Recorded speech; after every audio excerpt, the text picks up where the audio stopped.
podcast is part of the Sports Social Podcast Network.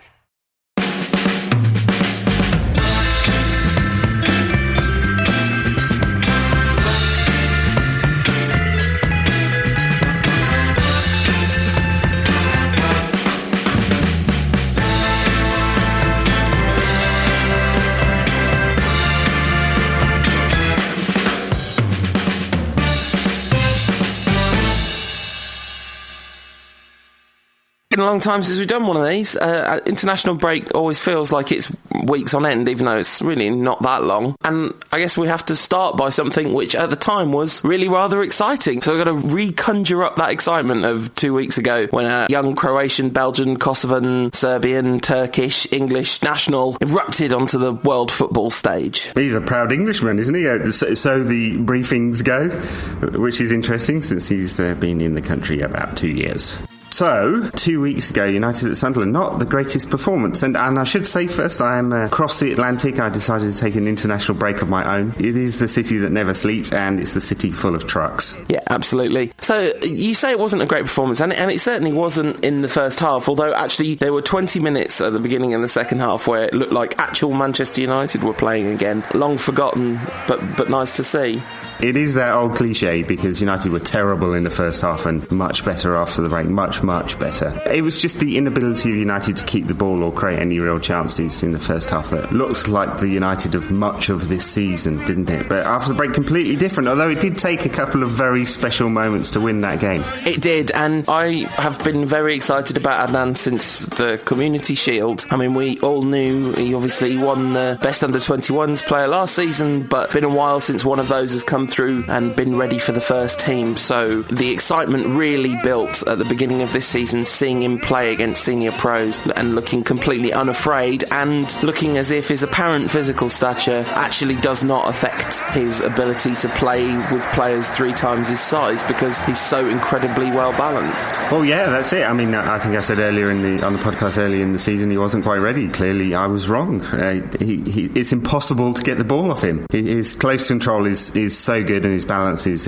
fantastic, and he doesn't seem to be scared of anything, and that's obviously a bonus. And a fantastic first touch. His ability to run at people off either foot is a really clear skill. That's why everyone's so excited about him, and apparently he can finish a little bit too. Yeah, which that I think he seems to be adding to his game. The second goal was obviously like a wonder strike, but in a way I kind of prefer the first, in the way that David Moyes preferred Danny Welbeck's first goal against Swansea to his second. The first just showed such composure. Really calm. Didn't try and blast it, didn't try and do anything too clever, just took it on the side of his foot. Yeah, very neat finish. Let's not get this wrong, the second's a better goal. Technically that was superb. Very difficult to do, and didn't think twice about it, did he? Look, he scored 1 goal in the reserves all last season, so him scoring goals is a huge bonus. It'll be a factor of him getting into the right positions. Clearly he's technically good enough to put those away, and maybe he'll be doing it at Euro 2016 for England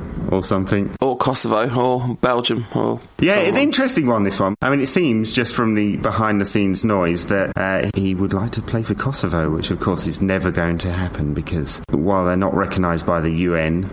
this will not be an independent country under FIFA, and they're never going to be recognised by the UN because of Russia's particular stance on this one. So he is never going to play for Kosovo in a full international. So he can pick from a whole bunch of other countries, but as it stands, he has to wait till 2018 to play for England. So let's it's probably not likely to happen either. I mean, it was ridiculously embarrassing, that response. It was kind of upsetting in a way, because it's like, if only international break hadn't happened just after the Sunderland game, then none of that would have been on the docket, because really we should all just be talking about what a stunning performance that was. It's obviously only one game. The flip side of that is, this is the game that I've thought was possible since I first began raving about him after the Charity Shield and the testimonial, and then when he came on against Crystal Palace, and he just looks totally ready for the first team. And I think it is absolutely fair to get ridiculously overexcited about a player of that quality, because why not? This is not to put pressure on him. He should not have to be Man United's saviour, and there is something slightly consternating that none of the senior pros seem to be the ones stepping up to the plate, as it were, to save David Moyes' bacon. But actually I was really reassured by the team performance as a whole after that half-time break, because you think that they just had a very different attitude after half-time, and that's probably quite promising in terms of their relationship with the manager. You can imagine him just sort of saying, "You're all letting yourselves down here, you're all better than this, is this how you think you play?" All that kind of malarkey. And then they came out and looked good. Yes, and it's been a while since that happened, hasn't it, honestly? But it was a great response, I thought, from United. It did play some good football after the break, were completely in control of the game. Yes, it took 2 very special goals to actually win it for United, but there are enough match winners in there. They just haven't been doing it very often. And yes, this 18-year-old kid shouldn't be United's saviour, but if he is, well, all great. Of course, he still hasn't signed a contract, so every week he does that, he's adding an extra few zeros onto his potential salary, and increasing the interest from those abroad that would like to have him, it seems. Yep, so we have had questions aplenty about Adnan's contract. At Red Devil 1295 says, "Have we signed Adnan yet?" We haven't. Nope. What's the latest with the contract, Ed, as far as you know? Everything that's in the press. It's still under negotiation, and it was delayed by the change in manager over the summer. Mind you, interesting quote from Morata, the director at Juve, who said, "You'd have to ask United's directors why they haven't signed him up already," which is very true. Why do they leave this to the last moment? They did the same with Paul Pogba, of course, and paid the price for that one, for not signing him up much earlier, and they haven't done the same thing with Januzaj. We shouldn't be talking about a 18-year-old kid into the last 8 months of his contract, should we? No, Januzaj's such a different situation from Pogba, though, because, the relationship with the club seems completely different. I think it's really interesting that he played, he played half against West Brom, and then he played in the reserves in between the West Brom and the Sunderland game. And he was absolutely brilliant in the reserves. He looked right at it, scored an amazing goal, actually. And you just think, well, that's wonderful to see that. That's a real difference from Pogba, who, by all accounts, just completely gave up playing for the reserves when he wasn't getting in the first team at United and felt he should be. He let his head drop completely in the reserves. Januzaj not doing that at all, really going for it. So it's good. It's really good to see, and it's promising. Yeah, it's very promising. A totally brilliant goal he scored for the reserves, cut inside and smashed it into the corner with his left peg. So, of course, he's not the only player out of contract at United this summer. There's quite a few, as was published by the Manchester Evening News. It was quite interesting. We know Michael Carrick and Rio Ferdinand, of course, are out of contract, and then Nemanja Vidic as well, and a ton in 2015. So United have got a bit of work to do if they want to sign up some of these players to long-term deals, and of course that costs a little bit of money, which is probably why they're allowing some of these contracts to run down, because wage inflation at Old Trafford's been running into double figures for some time now. Yeah, and it's problematic, isn't it? I mean, it's going to be really interesting to see, because obviously Moyes is going to want different things than Ferguson would have wanted, and Nani, of course, signed up to a whopping new contract, so he's around. He's signed up for another 5 years. So who are the players that are out of contract this summer? Next summer, sorry. Well, so 2014 is Ferdinand and Vidic and Carrick and Fabio and Evra, as well as Januzaj, and then in 2015 we've got Valencia and Wayne Rooney. No sign that he's signing a new contract soon. And Anderson, and I think that might be about it. Oh, and Darren Fletcher, although not sure if he counts, really. And Tom Cleverley. Yeah, right. I mean, it's huge, isn't it? And Vidic and Ferdinand's contracts running out this summer. You would probably speculate that Vidic will get a new contract and Rio won't, unless something changes pretty dramatically over the next couple of months. Well, yeah, certainly not based on merit right now. Yeah, for sure.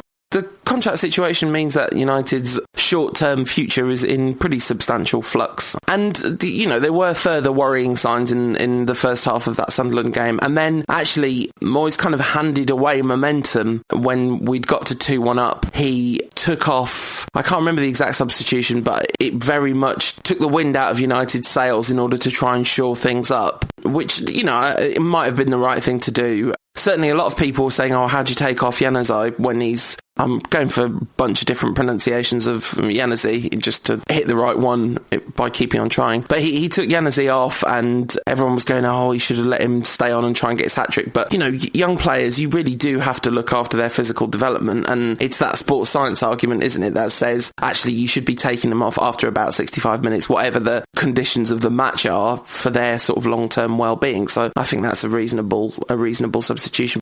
I thought taking Nani off of Valencia was pretty backwards, actually, at that point in that game. Yes, well, it was the two wide players that he changed there, I guess, just to give United a little extra protection, and then the late change with Smalling, wasn't it, for Rafael? I think it into the last few minutes. So yes, my impression of David Moyes' substitutions has been reasonably positive this season. I think he is prepared to make them sort of in pretty active substitutions in the way that Ferguson didn't seem to be for some of his latter years. So he will make an early change if he thinks it will make a difference. This wasn't that early. It was sort of 15 minutes to go in the game, and I think it's perfectly fair with a young player, and maybe his legs were running out at that time, and Valencia's traditionally been very good as a defensive player, hasn't he? And we know that Welbeck works hard, although, of course, Valencia's been at fault for quite a few goals this season, which is unusual for him, I have to say. It is, but it's getting more and more usual for him. And I have to say, I'm just getting more and more worried about Valencia because this has been going on for such a long time now that it's stopping looking like a dip in form and looking more like a sort of fundamental lapse in confidence. This has definitely become a full-on Torres at this point, hasn't it? The odd glimpse of the previous form, such as we saw in the Leverkusen game, but Torres has been doing that all the way through as well. Just the odd Torres is back game, and I think Moyes must be genuinely concerned about Valencia, I would have thought. But apparently another really good game for Ecuador, so I guess we should talk about the international break. While you've been jet-setting around the globe, have you had a chance to watch England's Brave Lions in action? I did, yes. I managed to catch both of those England games. Again, a performance of two halves from England in the first match against Montenegro. Looking pretty poor in the first half, I think, 0-0 at half-time, and then banged in all those goals after half-time. And then, you have to say, a very good performance against Poland. They actually passed the ball well. They looked dangerous going forward. They created a lot of chances. Of course, Poland looked extremely dangerous on the break too, and if Lewandowski had been in better goal-scoring form on the day, it might have been a very different result. But we've criticised Roy before. The Euro 2012 performances were pretty dreadful. England played a lot of long ball football, but over time I think this is an England side that is progressing, and he said that, and I think it's a fair comment from him. They have played better through this qualifying tournament, and in the end they've qualified very well. The points total doesn't lie there, and they've hardly conceded any goals. I don't think they're going to go anywhere in Brazil. They're just not a particularly good side, but they have grown as a unit. Yeah, absolutely. And actually, I was thinking about it. It's quite nice that a bunch of 4-4-2 clodhoppers relying on set pieces and crosses into the box have turned into a dynamic 4-3-3 unit, who with excellent ball retention gives us all hope for Manchester United's long-term future under David Moyes. He's being very smart, Moyes. He's clearly got a game plan, which is he wants to use Welbeck on the left. It's not going to bring the best out of Welbeck, but he does such a good job there, doesn't he? And he's got really playing very deep, linking midfield and attack. Maybe the age of Lampard and Gerrard is actually helping here because they're being a lot more disciplined, especially Gerrard, who that's always been a problem of his. He thinks he's playing every position on the pitch. Now he's playing in a lot more disciplined fashion, and in Sturridge he's got a potential threat. He does blow hot and cold, but he can score goals, and then he's just lucked out on Andros Townsend being in the form of his life, I think, in the last month or so. Yeah, and it was quite fun to watch Andros Townsend. I thought it was a really nice performance from him. This will be mocked widely by people who believe Michael Carrick to be the incarnate of the anti-football gods. I don't know, there's a bunch of people that hate Michael Carrick and they seem crazy to me. But Michael Carrick made a huge difference to England. He played in the second half against Montenegro. oh look, now England keep the ball better. Oh, well, isn't that amazing? And then, of course, he played for the first 2/3 of the game against Poland, and that was the bit when England were ticking along nicely. So it's like, yeah, put Michael Carrick alongside Gerrard or Lampard, and you are in a much happier position. I think England have got a huge problem at centre-half, funnily enough, having had pretty good centre-halves over the years, but that is not a world-class pairing by any stretch of the imagination. No, I think Cahill and Jagielka will struggle against any top sides. I mean, what Hodgson really needs is for Smalling and Jones to get some game time this season, you know, and then that might be a legitimate pairing come the World Cup, because they're both, you know, naturally a lot more talented. You know, they're players who could play for a top club. Jagielka and Cahill are not, but they're That's a massive dig at Chelsea there, Ed. Yeah, well, you know, hey, unintentional. Well, maybe. Yeah, simply, just not that good, right? And I think they will be found out against top sides. Of course, Germany visit Wembley for a friendly in November. That ought to test that one, hadn't it? They're a very good side at the moment. Could Smalling and Jones make it for England? Certainly could. They certainly could, but they've got to play for United first, and that's not really happening at the moment. Elsewhere in the England side, I mean, there are some problems. Smalling had a terrible game at right back against Poland. It's not his position, and he's barely played this season, so I think that's pretty understandable. But that's a problem for England if Walker is not fit. I mean, he probably will be, but Johnson is repeatedly injured, so they've got to work that one out. And at left back, they've got two fine choices. I mean, Baines is showing why Moyes was desperate to sign him, isn't he?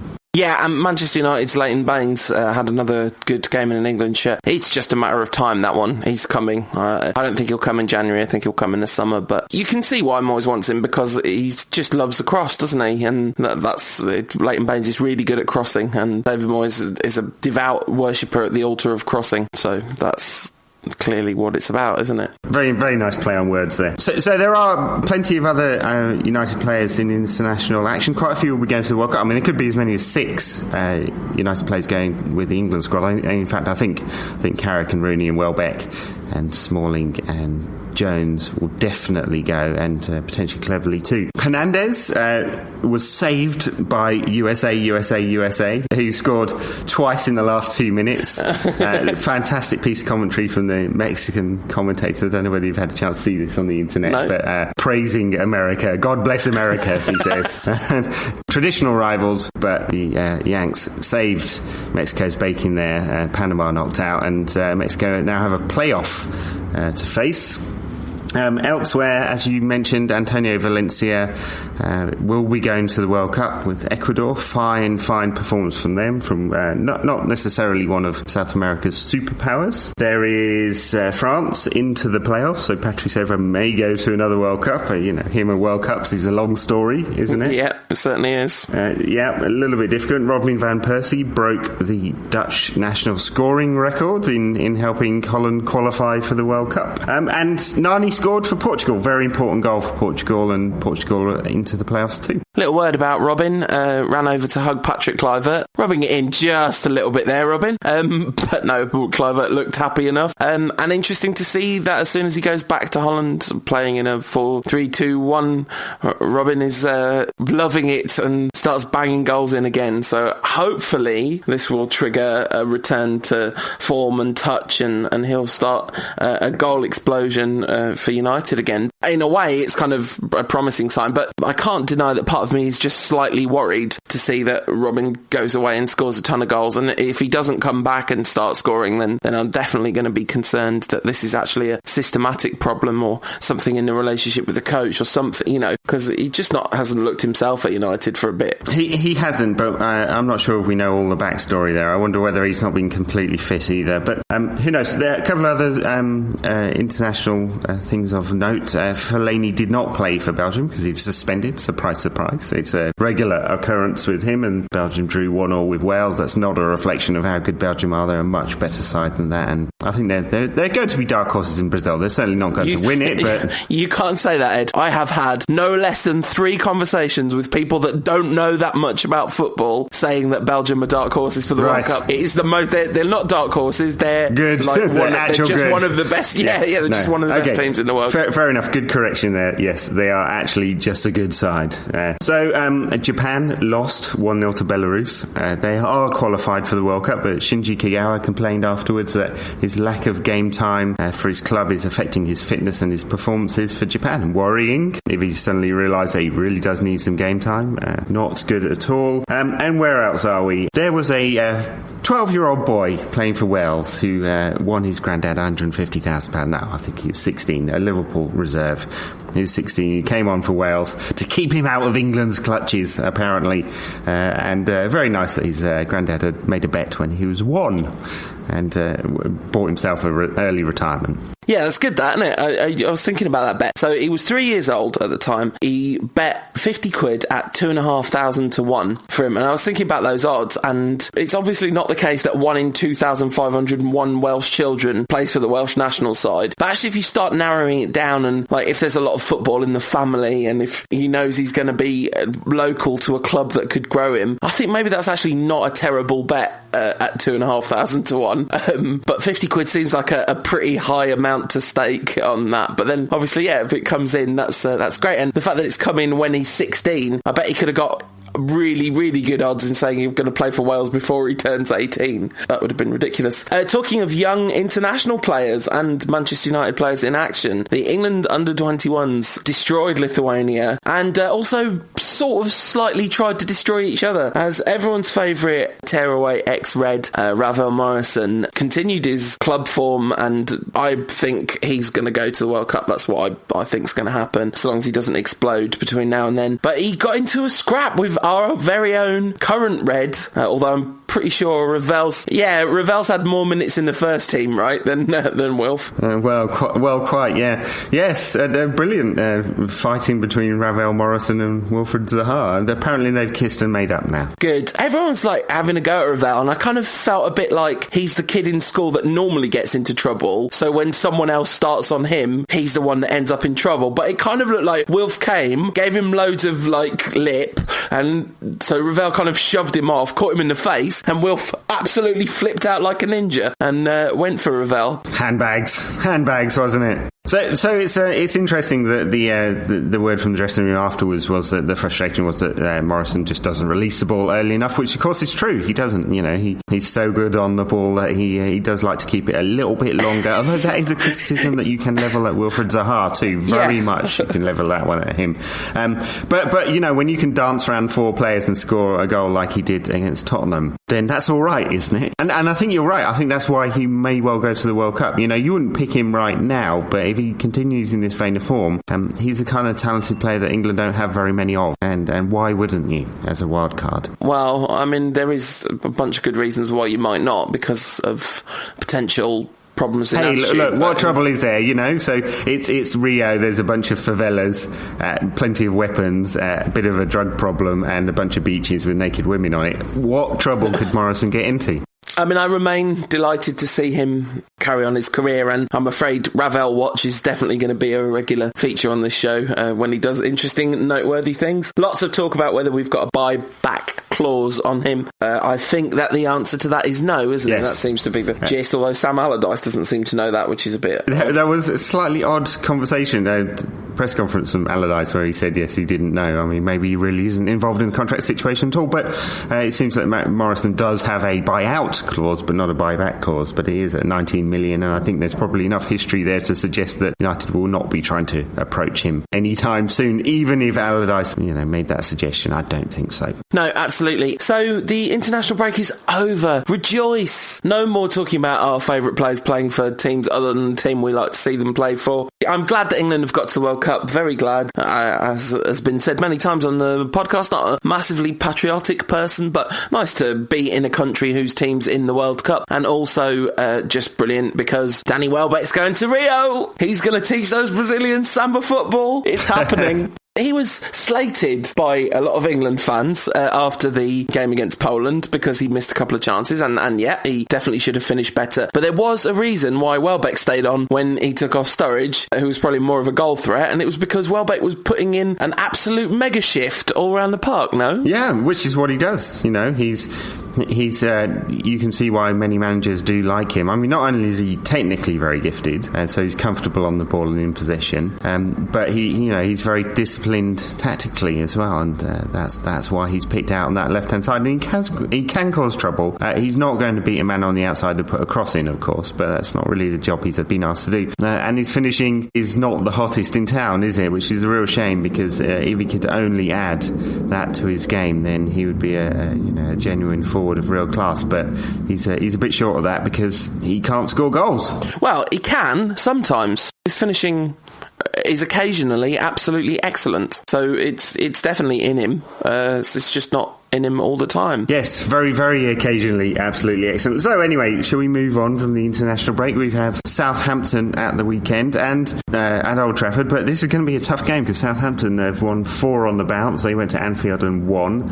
They had a half decent win in the Carling Cup against Bristol City, beat Crystal Palace and beat Swansea as well. They are playing good football at the moment, Southampton. Yeah, absolutely. Now, not to be messed with, I think it's kind of interesting because when Nigel Adkins got sacked last season, it did seem extremely harsh because they were playing okay and he'd got them promoted and all that kind of stuff, and lots of people going, oh, typical sacking a young English manager to bring in a fancy foreigner. But Pochettino has done a pretty transformational job on Southampton, and it does look like they are building to just become an established Premier League club again. Well, I think so. I mean, they've spent a lot of money, of course, and the Libher Foundation has been piling money into Southampton, but they're getting the rewards, and it seemed like a really harsh sacking of Adkins at the time. It seems to have worked. I mean, look, sure, we're 7 games into the season, so it's hard to say that they'll remain in the sort of top half of the table, but I don't think there's any chance Southampton are getting relegated this season. They're in 4th place at the moment. I don't think they'll make the Champions League, but they're doing really well. They will cause United trouble, I think, because they've got some very good attacking players. They obviously got a goal scorer in Lambert. They've been solid at the back too, and I think they'll look to exploit some of United's weaknesses. Yeah, absolutely, because they're also pretty good in midfield, and United's midfield could find it problematic. What is going on with Fellaini, and is he injured? Does he need surgery? When does he have the surgery? All that stuff. I've seen the word Fellaini and surgery appear a lot of times and not really looked into it. Do you know what the deal is? Yeah, that's a Marouane Fellaini tackle, isn't it? So... So he's got a small injury to his wrist, which may need a minor operation, but it looks like he's going to delay it for a while, maybe till the next international break or beyond that. So he'll be playing with some kind of protective cast on his wrist, and he is available, as far as I understand. He could do a lot of damage with a protective cast on his wrist. If ever there's a player in Man United squad who should not be allowed to play with protective gear on, it's probably Fellaini. They want to make that really soft, otherwise there's a few players going down as the flailing arm catches them. Yeah, well, it's normally Fellaini's elbows that cause the damage, but yeah, it's the full arm now that's going to take someone out. So yes, bit of a problem there. Maybe they'll put some cotton wool around it or something. So there are loads of questions about how United are going to address the challenges ahead, the immediate challenge of Southampton and then Sociedad in the week. So far, before European games, Moyes has gone completely tombola-tastic, even more extreme than Fergie, just like bung 7 players in the side so that the first team are rested for Europe. Like a football manager where you've already won the league and you've got the Champions League final to look forward to, so you just play all your reserves. Basically, that's what he's done. Slight exaggeration, but I wonder whether the fact there's been an international break and the fact that it hasn't exactly worked out nicely in the league, although it has done okay for him in the Champions League, means that he'll rotate slightly less and play a bit more of a full-strength side. And what does that even mean? I mean, we've got to the point where it's been talked about Young going out on loan in January, Zaha obviously going in January, Kagawa going in January, Fabio wants to leave, Chicharito started to talk about wanting to leave. The squad is not doing great in terms of keeping all the plates spinning at once, is it? No, and it is causing problems, and because he doesn't have the same level of respect, he's not able to get away with it in the same fashion. I wouldn't say it's a dressing room full of celebrities and egos at Old Trafford by any means, but it's a problem because there's a lot of players that are very good players that could play elsewhere that aren't playing.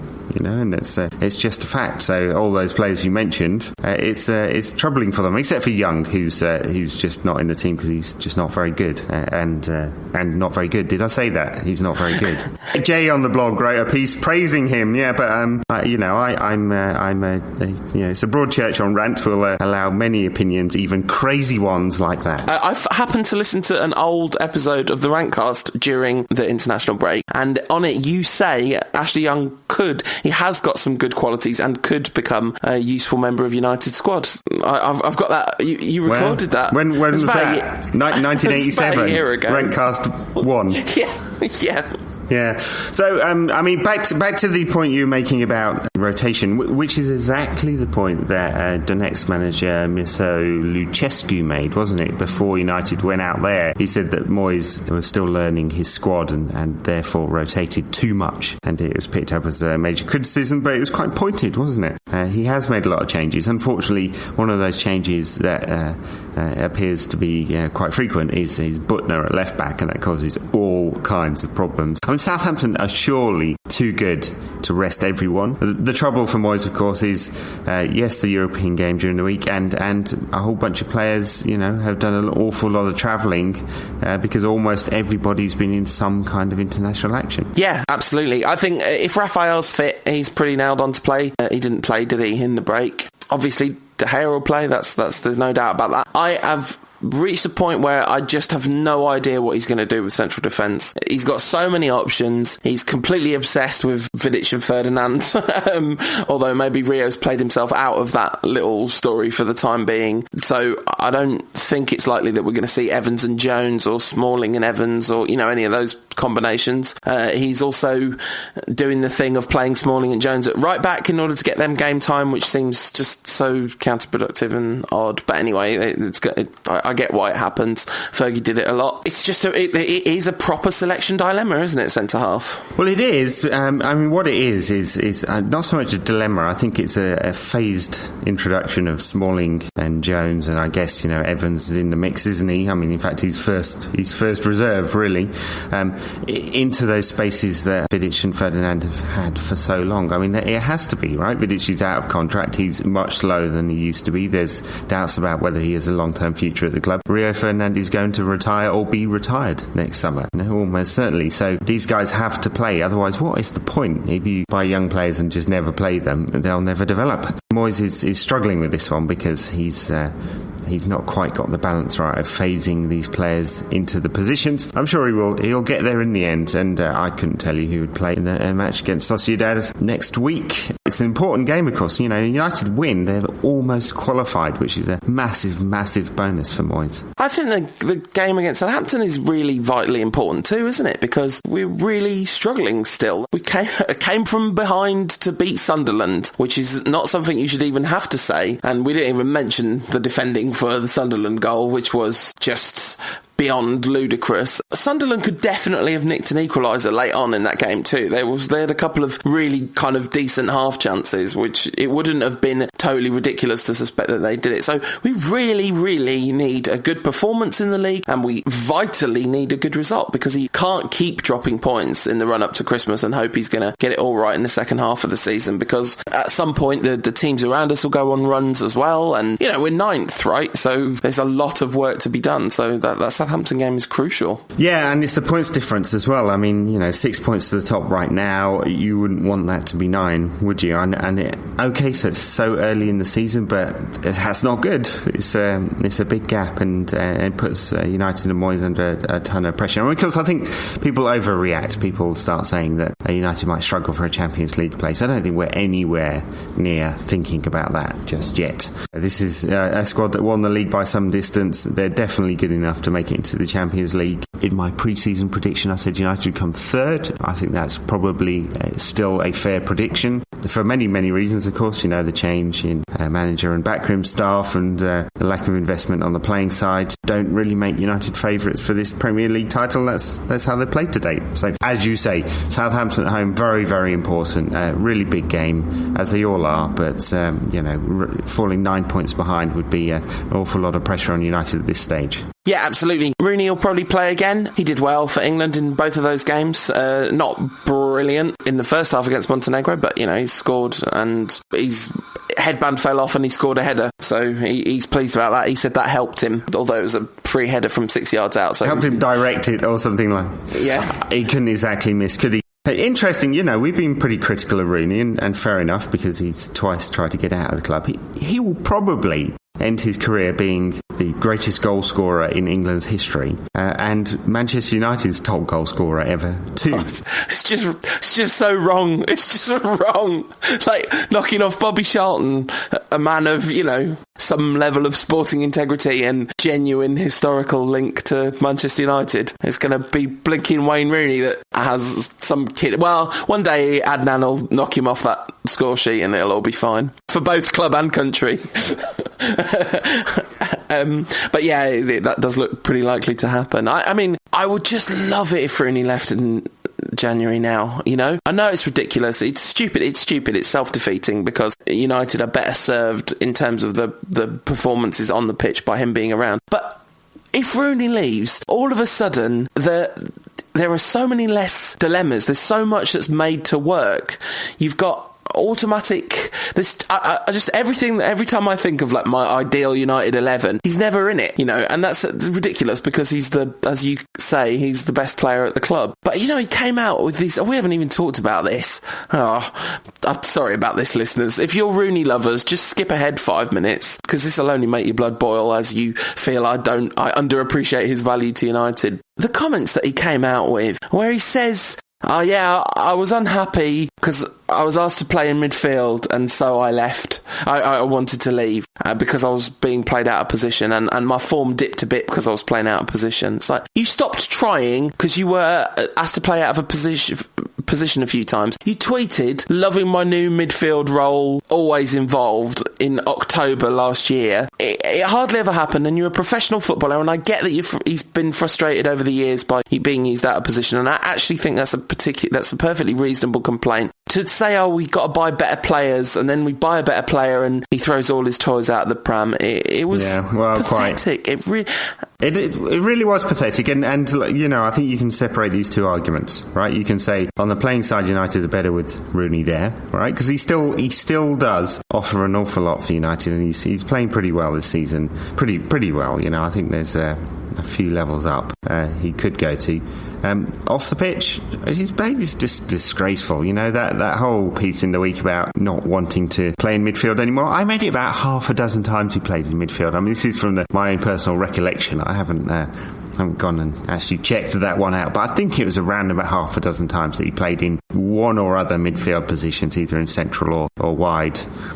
Not a lot, basically, and it was for the sake of the team, because United were short in that position, and Rooney could do a decent job there. But Moyes has caved into this, and now all the power lies with Rooney, He's sucked up to Rooney so much that he can only play him up front, and that does have an effect on the team if United want to play in a slightly different position or way. And of course, now that Rooney's in this position of power, he's able to hold the club to ransom over a new contract if one is ever on the table. Yeah, and he's able to get away with stuff like saying all that stuff he said in the press. If Fergie was still in charge and Rooney had given those quotes to the press, first of all, he just wouldn't have done, and secondly, there'd be consequence. But there are no consequences. So what you have is the exact situation where this thing that has been an absolute mantra at United, nobody's bigger than the club. Well, nobody's bigger than the club except Wayne Rooney, who is now actually bigger than the club, because he dictates where he plays, when he plays there, who he gets to play with,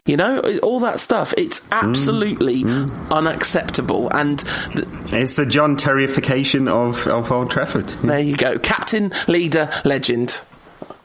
It's maddening, and it should not be happening. And I tell you, yes, he does add something to United on the pitch, but he does not add enough to United on the pitch to justify this. He's not Ronaldo. If it was Ronaldo doing this, I would find it maddening and infuriating, but the argument would be, well, every game he scores a goal or creates a goal, and Rooney has long patches of poor form, and there's one coming. He's not been brilliant this season. He's had 2 really good games, and the rest it's been fairly average, and more bad is coming. Anyway, that's quite enough Rooney ranting. Hate on Rooney for the last 5 minutes.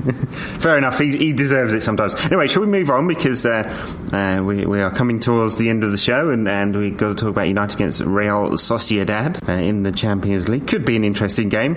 I like this side, but they're playing very badly in La Liga this season, so they've got some very, very good players. Javi Prieto, the captain in midfield, is an excellent central midfielder. He's really good. He might or might not make the Spanish. I don't think he'll make the Spanish World Cup squad, but they have a ridiculous amount of talent in Spain in midfield, don't they? But he's a really good player, Prieto. They've got Carlos Vela, the old Arsenal striker. Antoine Griezmann's the standout player. Serefovic, the striker, scored an absolutely blinding goal in the Champions League qualifier against Lyon. I don't know whether you saw that one. Actually, Griezmann scored a blinding goal too in that game. So they've got plenty of players that can cause United a lot of trouble. They're just not playing very well. I mean, they lost at Vallecano, not a very good side. They lost at Bayer Leverkusen. They got smashed by Barcelona, although that's maybe there's no shame there. But so they've got some trouble at Sociedad, but I think they're good enough to cause United some problems at Old Trafford. I bow to you on La Liga because you watch lots of it. This is a bit stereotypy, but I try and watch La Liga all the time and just get really frustrated by the complete cultural acceptance of play acting. I mean, I'm not saying the Premier League is fine for that, because it's not. It's really problematic. But at least people don't seem to think it's just completely fine and part of the game, But yeah, anyway, sorry, that was all a bit Jack Wilshere, England for the English, that, wasn't it? But I don't mean it like that at all. He never answered my question, by the way, Wilshere. Which was that? Well, I asked him, does he consider his international colleague Wilfred Zaha English? Wasn't born in England. What about Johnson Trott, Greg Grozensky, Lennox Lewis, Kevin Peterson? Yeah, I mean, he apologised to KP and Mo Farah and someone else, I can't remember who, saying he had the greatest respect for them. I feel a bit sorry for Jack Wilshere being asked to speak on matters of national identity. I'm not sure he's fully capable of doing that, and he's certainly not. Although, of course, Roy Hodgson is much more erudite and got himself into trouble with similar matters this week. We're not going to discuss that one. We're just going to leave that. Little diversion there. Back to Sociedad. I mean, interesting. They changed managers over the summer. They promoted their assistant manager Arrasate to take over. He's very, very young and inexperienced, and I think this is part of the problem with them. They're a very fine Spanish side who qualified well for the Champions League in La Liga, and I know people think it's not a competitive league, but it's really not true. There's some very good sides in La Liga. It's just that the finances of everyone except for Real Madrid and Barcelona are completely screwed, because they both keep all of the TV money, like 90% of it. So this is a side that's not on the upside. United should beat them, but they've got plenty of players who can cause United damage. You can see how this will go. United don't keep the ball very well in midfield. Everyone gets a bit nervous. Sociedad very good on the break, have a couple of extremely pacey players who can cause Ferdinand and Vidic all sorts of problems. It's just after the international break. There's a few tired players. He's not quite sure how to rotate between the Southampton game and the Sociedad game. There's plenty of room for a scenario in which United lose this match.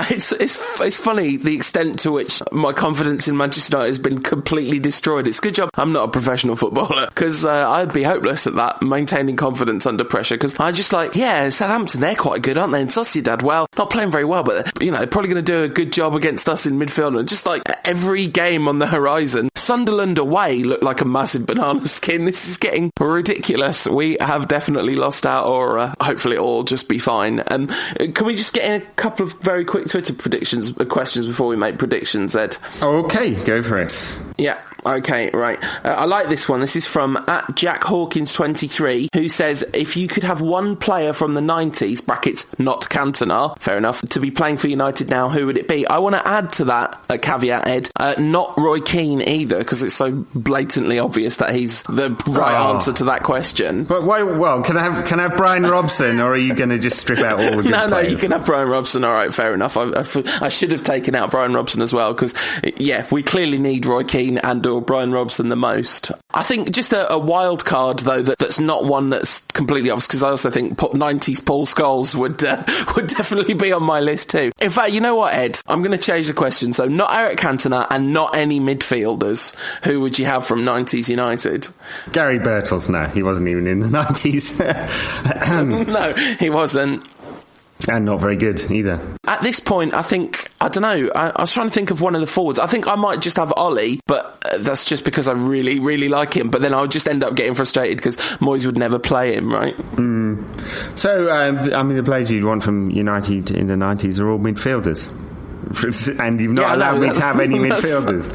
So maybe I'll take Mark Hughes. You want that kind of spirit, don't you? And United was such a through the 90s. You think about how many good sides United had. The first title winning side was a good side. The 94 side was a very good side. 96 side with all the kids, and of course the 99 side. They'd all beat this side, wouldn't they? All of them. They would. I'm meant to get an interview with Daniel Harris this week, but we'll delay it till next week. A fantastic new book called The Promised Land, which he was kind enough to send me a copy of, a blow-by-blow account of the 1999 season. Really enjoying it so far. I like Daniel's work. He does some top stuff, and I'm sure I haven't read it yet, but I shall do when I'm back in the country, and I think I'm sure it's a top read. At Eaton_Trey, I just want to give him a little shout out because he asked us to have a chat about Ravel. Just don't need to ask, just going to do that anyway. And at Danielle_Siakir says, how do you think Moyes is going to approach the January transfer window? Sign players or work with the ones we have? And I think it's much more likely that we're going to see outgoings than incomings in January. Yeah, you're probably right. I think they will try and do some business, but it's a difficult time to do it, and especially trying to pull players from top clubs that aren't Champions League cup tied is trouble. So I think it's more likely to see a couple of loans outgoing and probably not much business incoming, and maybe they'll make a bit of noise about that, but in the end it won't happen. At Awate91 says, which under 23-year-old Manchester United player would you most like to adopt? He says he'd have Adnan so he could make him eligible for Eritrea as well. He probably is. Isn't he the international man of mystery, this guy? He can play for any country on the planet. There's that photo of him. Was he born in an airport or something? That's what it must be. He was born on a plane just over the Antarctic, so nobody knows who he's eligible for. There's that photo of him from the summer tour wearing aviators where he looks like an international man of mystery, so maybe that's true. I think that I would choose Nick Powell because he seems like a nice young man and, keep him on the straight and narrow. Talking of young Manchester United players, as well as Adnan's spectacular explosion into the first team stage, it's worth saying that a lot of our young loanees are doing really well at the moment too. Jesse Lingard obviously having a very explosive start to his Birmingham City loan, which was scheduled to be for 1 month. They're trying to make that longer after he scored 4 goals in his opening game. That's the kind of player you want to keep, isn't it? And he's kept it up. He's scored a couple more since then, I think. On loan at Doncaster Rovers, the mighty Federico Maqueda is scoring goals. I think that might just because he's at about his level. And Nick Powell scored some absolute brilliant goals for Wigan. I think he scored their first ever goal in European competition, and it was a cracker. European goal, yeah. So yeah, good. It certainly was. Yeah, he's done very well. He really needs that game time, Nick Powell, and he kind of wasted a season last year, didn't he? But I think it's great he's now playing a lot of football in the Championship. We really ought to move on though. So we need to do predictions. What do you think United will do in the week ahead? I've got no idea. But this is good, 2-1 win over Southampton and 1-2. I've got no idea, clearly, but I'm just making noises now instead of saying a number. A 3-2 win against Sociedad, there you go. Very good, yeah. So I'm going to say United will draw 1-1 with Southampton and beat Sociedad 3-0. Right. It'll be one of those games where it's quite tight until the end. Okay, spectacular. This always happens. All the way, everyone always accuses you of being really negative about United, and then you always predict us to win by miles. It's really nice. I like it. I have got 2 predictions on the bounce correct, which I'm fairly confident has never happened before in the history of the Rankcast. I predicted 1-1 against Shakhtar and 2-1 against Sunderland. A scrappy 2-1 at that. Yeah, I'm on a roll. So 2-1-2-1. Yes. In a week ahead. No, 2-1-3-2. You're certainly on a roll. Well, let's hope it's a good week. It's another big week for United after the international break, and lots of players off to the World Cup. But are they going to be winning any trophies with United first? I think this week won't decide anything, but it's certainly going to make a big difference. If United were to fall 9 points behind the leaders in the Premier League, you might start thinking about their being not much chance of claiming the Premier League title this season, of course, way through the season. And of course, on the flip side, beat Sociedad, almost certainly qualified for the knockout stage of the Champions League. Yeah, which would be fantastic. It's been a pleasure talking to you again, Ed, after the international break. Always makes us hungry for United, doesn't it? And nice to get proper football back, and a little stretch now with no internationals, which is good. Yeah, I don't mind international football, but I do resent the fact that it stops Manchester United happening, because that's obviously better. Thank you very much for listening. As always, I haven't done this for a while, but you can follow me and Ed on Twitter. Ed is at United Rant. I am at UTD Rantcast. You can like United Rant on Facebook, and you can also find loads more stuff at unitedrant.co.uk. There's a comments page for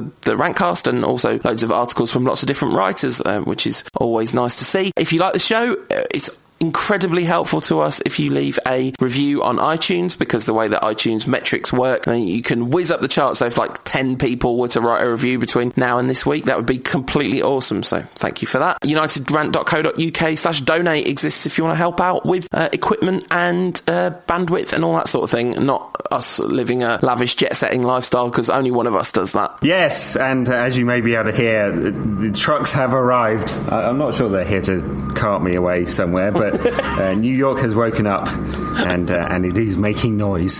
So while the beast arises, I think I also bid you farewell for another week. We'll be back next week with another show, and in the meantime, let's hope United pull off a couple of wins. United! See you next week.